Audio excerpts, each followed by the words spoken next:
Hi, Greg Jarrett in for Lou Dobbs. He's on vacation. Senator Mitch McConnell today joking about the difficulties of being majority leader.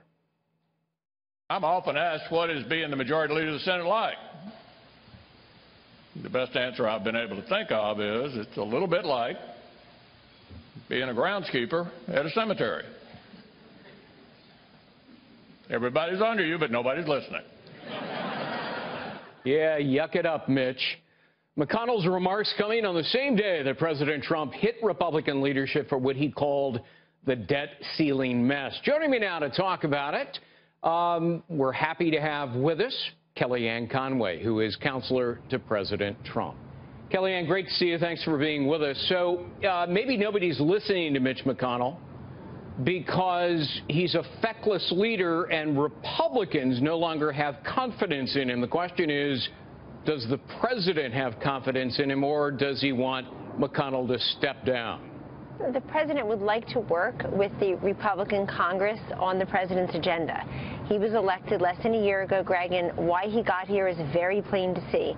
Build the wall, repeal Obamacare, cut taxes, reduce illegal immigration, make America great again, incentivize employers to attract and retain an American workforce, repatriate those funds from overseas and get those jobs back here. I mean, look, we're almost into September now, and McConnell isn't moving on the main issues of the Trump agenda, especially as the president pointed out today, quote, after hearing repeal and replace for 7 years, he failed, referring to McConnell. I mean, at what point in time does the president say it's time to ditch Mitch? Well, I think these members of Congress, these Republicans especially, went home over the break and they got earfuls from their constituents that you've been promising and successfully running on this, running billions of dollars worth of ads on repealing and replacing Obamacare. They've been talking about for 7 years. The president's been here for 7 months.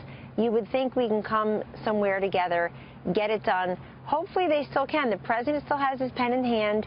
He's ready if something like the Graham-Cassidy bill or what some of the governors are putting forth would work. But in the meantime, tax reform, this should not be so difficult. There should be Democratic senators joining with all the Republican senators to say, I think the middle-class families and the farmers and the small business employers and the property owners in my state are overtaxed and overburdened.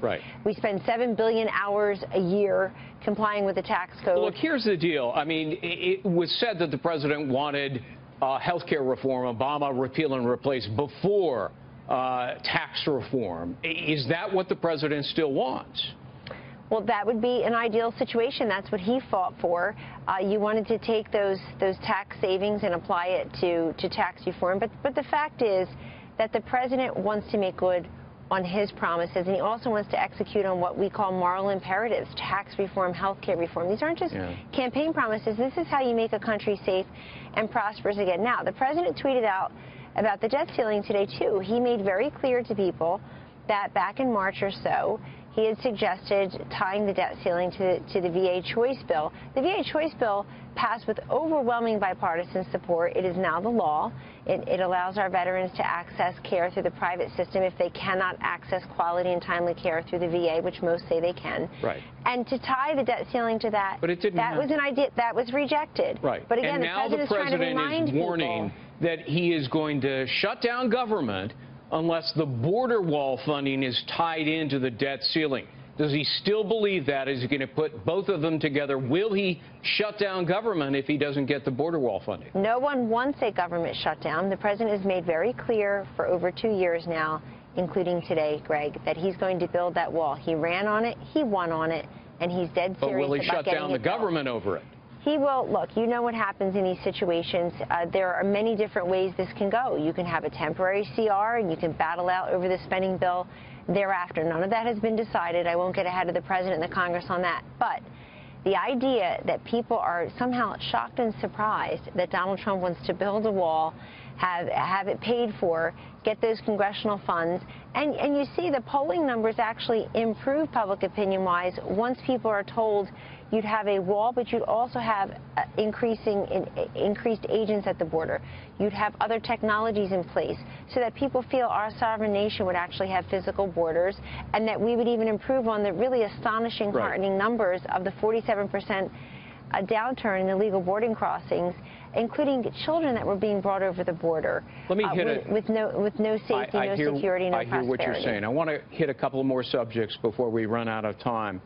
The former DNI James Clapper has questioned President Trump's, quote, fitness to be in office, which is pretty daring for a guy who lied to Congress, which the last time I checked, and you're a lawyer too, is criminal perjury.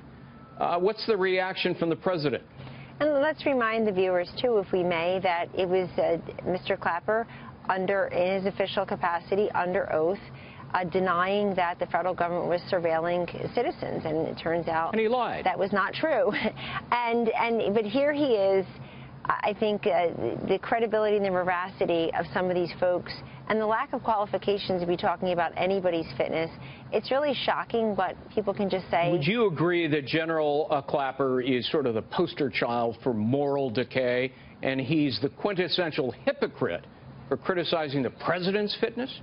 Well, he's definitely a hypocrite. He's also unqualified to talk about that. And I think it's just a missed opportunity to tell us, it's a missed opportunity for Mr. Clapper to go ahead and verify what the president and his intelligence team is telling him, which is that cybersecurity and leaks, deep leaks that are happening in our intelligence community are very dangerous to all of us, regardless of party. But he missed that opportunity to try to take the cheap shot to get invited back on the same TV show. Well, I'll tell you what. And to make himself really popular today. The 5-year statute of limitations on that hasn't run yet. Hasn't run out. Yeah, you might tip off Jeff Sessions about that.